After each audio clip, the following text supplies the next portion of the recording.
بسم الله الرحمن الرحيم وبه نستعين أما بعد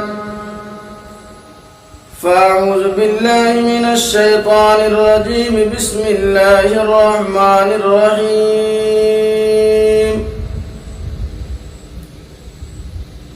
وإذ ابتلى إبراهيم ربه بكلمات فأتمهن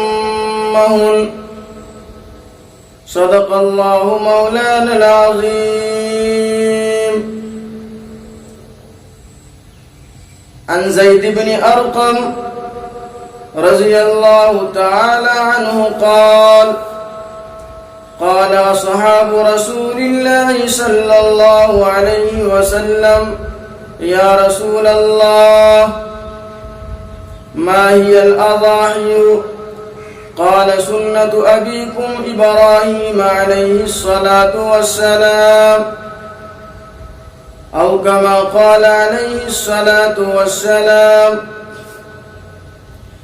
پدر بولا کہ بیٹا رات میں نے خواب دیکھا ہے.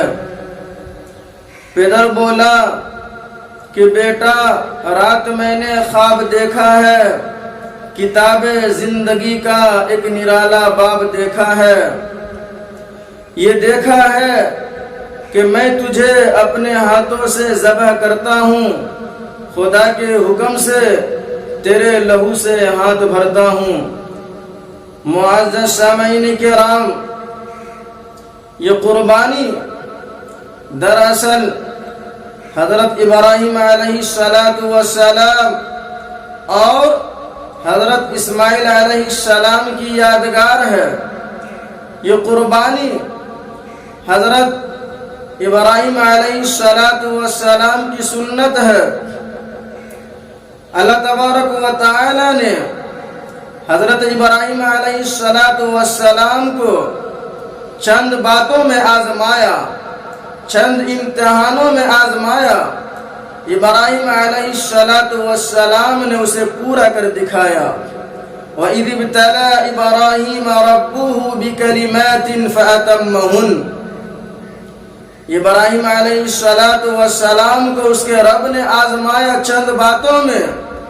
ابراہیم علیہ السلام نے اسے پورا کر دکھایا. سب سے پہلی آزمائش حضرت ابراہیم علیہ السلام کی دین کے دعوت کے سلسلے میں ہوئی. جب ابراہیم علیہ نبینا علیہ السلام دین کی دعوت دینے لگے اور قوم کو ایک اللہ کی طرف بلانے لگے اور بتوں کی پرستش کے خلاف جہاد کرنے لگے, تو پوری کی پوری قوم آگ بگولا ہو گئی. اس وقت کے بادشاہ نمرود اور اس کی قوم نے حضرت ابراہیم علیہ السلام کو آگ میں ڈالنے کا فیصلہ کر لیا. چنانچہ ابراہیم علیہ نبینا علیہ السلام کے لیے آگ دہکائی گئی. ابراہیم علیہ نبینا علیہ السلام آگ کے اندر داخل ہوتے ہیں. اللہ کا حکم ہوتا ہے قُلْنَا يَا نَارُ كُونِي بَرْدًا وَسَلَامًا عَلَىٰ إِبْرَاهِيمَ. اے آگ ابراہیم علیہ السلام کے لیے ٹھنڈی ہو جا, ایئر کنڈیشن بن جا. ابراہیم علیہ السلام کے لیے گلے گلزار اور سلامتی کا باعث بن جا. چنانچہ آگ اللہ تبارک و تعالیٰ کے حکم سے ٹھنڈی ہو گئی. ذرہ برابر بھی آگ ابراہیم علیہ السلام کو نقصان نہیں پہنچائی اور ابراہیم علیہ نبینا علیہ السلام صحیح سالم آگ سے باہر نکل آئے. یہ پہلی آزمائش تھی. ابراہیم علیہ نبینا علیہ السلام اس آزمائش کے اندر, اس امتحان کے اندر کامیاب ہوئے. اور آئیے آگے بتاتا چلوں. دوسری آزمائش اس وقت ہوئی جبکہ ابراہیم علیہ نبینا علیہ السلام بوڑھے ہو چکے ہیں, بڑھاپے کی عمر ہے, ہاتھ بٹانے والا کوئی نہیں, سہارا بننے والا کوئی نہیں. آرزو ہے, تمنا ہے, کاش اگر میری اولاد ہوتی تو میرا ہاتھ بٹاتا, میرے سہارا بنتے. اللہ سے فریاد کرتے ہیں، اللہ کے سامنے ابراہیم علیہ السلام روتے ہیں، گر گراتے ہیں، ربی حب لی من الصالحین۔ ظاہر ہے کہ پیغمبر ہے، اللہ کے خلیل ہیں، اللہ کے دوست ہیں، پیغمبر علیہ السلام کی دعا قبول ہوتی ہے، اللہ کی جانب سے خوشخبری ملتی ہے، فبشرناہ بغلام حلیم۔ اے ابراہیم، آپ کو ایک حلیم اور بردبار بچے کی خوشخبری ہو۔ جب اسماعیل علیہ السلام کی ولادت ہوتی ہے تو پھر آزمائش شروع ہو جاتی ہے۔ اللہ تبارک و تعالی حضرت ابراہیم علیہ السلام کو حکم دیتے ہیں کہ اپنے بیٹے نور نظر لخت جگر حضرت اسماعیل کو اور حضرت ہاجرہ کو لے کر ایسی جگہ چلے جائے جہاں نہ چرند ہو نہ پرند ہو، نہ کھیت کا نام و نشان ہو، جنگل ہی جنگل ہو، بے آب و گیا جنگل ہو۔ اللہ کا حکم ہے، تعمیل کرنا ضروری ہے۔ ابراہیم علیہ السلام اللہ کے حکم کے آگے سر تسلیم خم کرتے ہیں، حضرت اسماعیل کو لیتے ہیں، حضرت ہاجرہ کو لیتے ہیں، چلتے چلتے ایسے وادی چلے جاتے ہیں جہاں کھیت کا نام و نشان نہیں، جہاں نہ چرند نہیں پرند نہیں، بے آب و گیا جنگل ہے۔ حضرت ابراہیم علیہ السلام اپنے اس نور نظر، اپنے اس لخت جگر جس کو حضرت ابراہیم نے بڑھاپے کی حالت میں رو رو کر مانگا ہے، سوار ہوتے ہیں، سوار ہو کر ایسی جگہ چلے جاتے ہیں جسے آگے چل کر مکہ معظمہ بننا ہوتا ہے۔ چنانچہ ابراہیم علیہ السلام حضرت اسماعیل کو اور حضرت ہاجرہ کو چھوڑ کر جب واپس آنے لگتے ہیں تو حضرت ہاجرہ دامن خلیل کو پکڑ لیتی ہے اور کہتی ہے، آپ مجھے چھوڑ کر کہاں جا رہے ہیں؟ چلیے، میرا نہیں، کم از کم اس معصوم کے بارے میں ذرا سوچئے جسے آپ نے اللہ سے رو رو کر مانگا ہے، رو رو کر مانگا ہے۔ کم از کم اس نور نظر کے بارے میں تو آپ سوچئے۔ لیکن حضرت ابراہیم علیہ السلام فرماتے ہیں، اے ہاجرہ، یہ اللہ کا حکم ہے۔ حضرت ہاجرہ اللہ کے حکم سنتی ہے، دامن خلیل کو چھوڑ دیتی ہے۔ اس کے بعد ابراہیم علیہ السلام واپس چلے آتے ہیں۔ پھر تو یہ دوسری آزمائش تھی۔ ابراہیم علیہ السلام اس آزمائش کے اندر بھی کامیاب ہو جاتے ہیں۔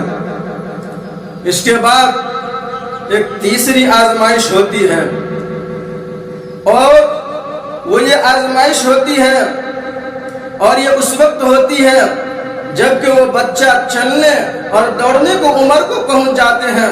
فلما بلغ معه السعي، جب بچہ چلنے اور دوڑنے کی عمر کو پہنچ گئے تو اللہ تبارک و تعالی حضرت ابراہیم علیہ السلام کو لگاتار 3 دن خواب دکھلاتے ہیں، اور خواب میں یہ دکھاتے ہیں کہ اپنے نور نظر لخت جگر حضرت اسماعیل کو میرے راستے میں قربان کرو۔ اللہ اللہ، اس باپ کے اوپر کیا گزر رہا ہوگا جس باپ نے بڑھاپے کی حالت میں سہارا بننے کے لیے اولاد کی تمنا کی تھی، اب اسے کہا جا رہا قربان کرو۔ لیکن ظاہر سی بات ہے، پیغمبر ہے، اللہ کے دوست ہیں، اللہ کے حکم کو ماننے میں کامیابی ہے۔ چنانچہ ابراہیم علیہ السلام اللہ کے حکم کے آگے سر جھکاتے ہیں اور اپنے بیٹے نور نظر لخت جگر کو لے کر مقام مینا کی طرف چل دیتے ہیں۔ جب مقام مینا پہنچتے ہیں تو ایک باپ اپنے بیٹے سے کہنے جا رہا ہے، کیا کہنے جا رہا ہے؟ ہائے ہائے، اگر آج کے بیٹے ہوتے تو نہ جانے باپ کے ساتھ کیا سے کیا برتاؤ کرتے۔ لیکن وہ حضرت اسماعیل ایسا ویسا بیٹا نہیں تھا، بلکہ وہ تو ایسا بیٹا تھا جس کو آگے چل کر پیغمبر بننا تھا، اور جن کی نسلوں سے آقا نامدار دو جہاں کے سردار جناب محمد رسول اللہ صلی اللہ علیہ وسلم کو اس دنیا کے اندر آنا ضروری تھا۔ کیا حضرت ابراہیم کو اپنے بیٹے سے محبت نہیں تھی۔ اگر آج بیٹے پریشان ہو جائے، بیٹے بیمار ہو جائے تو باپ پریشان ہو جاتے ہیں، تو کیا وہ بیٹے جن بیٹے کو حضرت ابراہیم علیہ السلام بڑھاپے کی حالت میں رو رو کر مانگا ہو، تو کیا اس باپ کو بیٹے سے محبت نہیں ہوگی؟ یقیناً ہوگی۔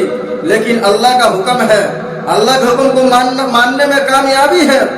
چنانچہ جب مقام مینا پہنچتے ہیں تو باپ ابراہیم علیہ السلام اپنے بیٹے سے کہتے ہیں، اے میرے بیٹے، قال یا بنی انی ارى فی المنام انی اذبحک فانظر ماذا ترى قال یا ابت افعل۔ اے میرے بیٹے، اے میرے نور نظر، اے میرے لخت جگر، میں نے خواب میں دیکھا ہے۔ اے میرے ابو، آپ بتائیں ضرور آپ نے کیا خواب دیکھا ہے؟ اے میرے نور نظر، اے میرے فرزند، میں نے خواب دیکھا ہے کہ میں تجھے اللہ کے راستے میں قربان کر رہا ہوں۔ فانظر ماذا ترى، اے میرے بیٹے، اے میرے نور نظر، اے میرے لخت جگر، بتاؤ تمہاری کیا رائے ہے اس سلسلے میں؟ اللہ اللہ، بچہ بغیر کسی چوں چرا کے سریلی اور دلکش آواز میں کہتا ہے، قال یا ابت افعل ما تؤمر ستجدنی ان شاء اللہ من الصابرین، کہ اے میرے ابو، آپ کو جو حکم ملا ہے اس کو کر گزریے،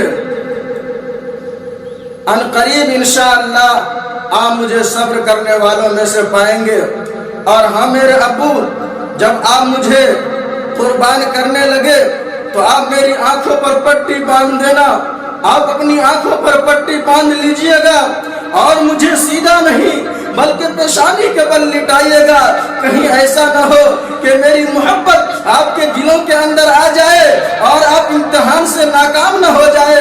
اس لیے اے میرے ابو، جب آپ مجھے لٹانا تو سیدھے نہیں بلکہ پیشانی کے بل لٹانا۔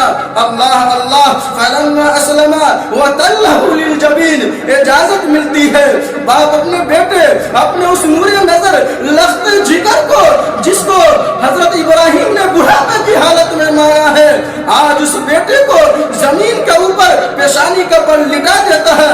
اللہ اللہ، جب پیشانی کا بل لٹاتا ہے ہوا ساکت ہو جاتی ہے، زمین لرز جاتی ہے، آسمان کپکپا جاتے ہیں، چرند پرند رک جاتے ہیں، ہائے ہائے آج کیا ہونے جا رہا ہے؟ چنانچہ ابراہیم علیہ السلام اپنے بیٹے کو پیشانی کا بل لٹا دیتے ہیں، چھری چلاتے ہیں، چھری بھوتی ہو جاتی ہے، چھری چلتی نہیں۔ ابراہیم علیہ نبینا علیہ السلام چھری کو تیز کرتے ہیں، پھر چلاتے ہیں، پھر چھری بھوتی ہو جاتی ہے، پھر چلاتے ہیں، پھر چھری بھوتی ہو جاتی ہے۔ ابراہیم علیہ السلام غصے میں آ کر کہتے ہیں، اے چھری چلتی نہیں، تمہیں کیا ہو گیا؟ تو بھوتی کیوں ہو گئی؟ چھری کو اللہ کی طرف سے بولنے کی طاقت عطا ہوتی ہے، اور چھری کہتی ہے، اے ابراہیم، میں آپ کی بات مانوں یا جلیل کی بات مانوں، خلیل کی بات مانوں یا جلیل کی بات مانوں؟ اے ابراہیم، آپ چلاتے ضرور ہیں لیکن اللہ کے طرف سے حکم ہے کہ ابراہیم علیہ السلام جو چھری چلا رہے ہیں، اے چھری اسماعیل کے ایک بال بھی نہ کٹنے پائے۔ تو ابراہیم، میں آپ کی بات مانوں یا جلیل کی بات مانوں؟ ابراہیم علیہ السلام چلا رہے ہیں، چلاتے چلاتے تھک جا رہے ہیں، اللہ تبارک و تعالی کے طرف سے حکم ہوتا ہے، جبرائیل جنت سے دمبے لے کر جاؤ، حضرت اسماعیل کو ہٹاؤ، دمبے کو آگے بڑھاؤ۔ اللہ تبارک و تعالیٰ کے حکم سے حضرت جبرائیل دمبے کو لے کر آتے ہیں اور حضرت اسماعیل کو کھینچتے ہیں، دمبے کو آگے بڑھاتے ہیں۔ ابراہیم علیہ السلام اس دمبے کو ذبح کر دیتے ہیں۔ ذبح کرنے کے بعد جب آنکھوں سے پٹی کھولتے ہیں تو دیکھتے ہیں سامنے دمبا ذبح ہے اور بیٹا حضرت اسماعیل بغل میں مسکرا رہے ہیں۔ اللہ اللہ۔ اس کے بعد اللہ تبارک و تعالی نے فرمایا، وَنَادَيْنَاهُ أَن يَا إِبْرَاهِيمُ، اے ابراہیم، ہم نے ابراہیم علیہ السلام کو پکارا، ابراہیم قد صدقت الرؤیا، اے ابراہیم آپ نے اپنا خواب سچ کر دکھایا، اِنَّا كَذَلِكَ نَجْزِي الْمُحْسِنِينَ، اسی طرح ہم نیکی کرنے والوں کو بدلہ دیتے ہیں۔ إِنَّ هَذَا لَهُوَ الْبَلَاءُ الْمُبِينُ،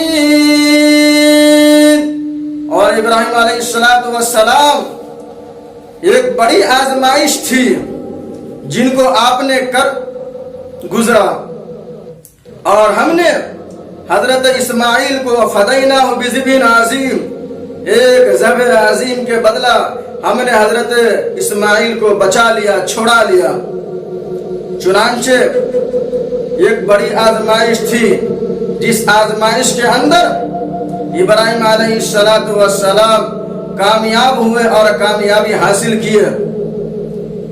یہ قربانی جو آج ہم اور آپ کرتے ہیں، یہ قربانی دراصل حضرت ابراہیم علیہ السلام اور حضرت اسماعیل علیہ السلام کی یادگار ہے، اور آج اسی یادگار کو لوگ مناتے ہیں اور اسی یادگار کے طور پر اللہ کے حکم سے اللہ کے راستے میں قربانی کرتے ہیں۔ اس لیے وہ حضرات جو صاحب نصاب ہو، جن کے اوپر قربانی واجب ہو، وہ ہر سال قربانی کرے، اور قربانی کرنے میں فائدہ ہی فائدہ ہے، اس سے اللہ راضی ہوتے ہیں، اللہ خوش ہوتے ہیں۔ اسی پر میں اپنی باتوں کو ختم کرتا ہوں۔ اللہ رب العزت سے دعا ہے، اللہ رب العزت ہم تمام کو جو باتیں کہی گئی ہے ان تمام باتوں کو سن کر اس پہ عمل کی توفیق نصیب فرمائے۔ آمین ثم آمین، وآخر الدعوانا الحمدللہ رب العالمین۔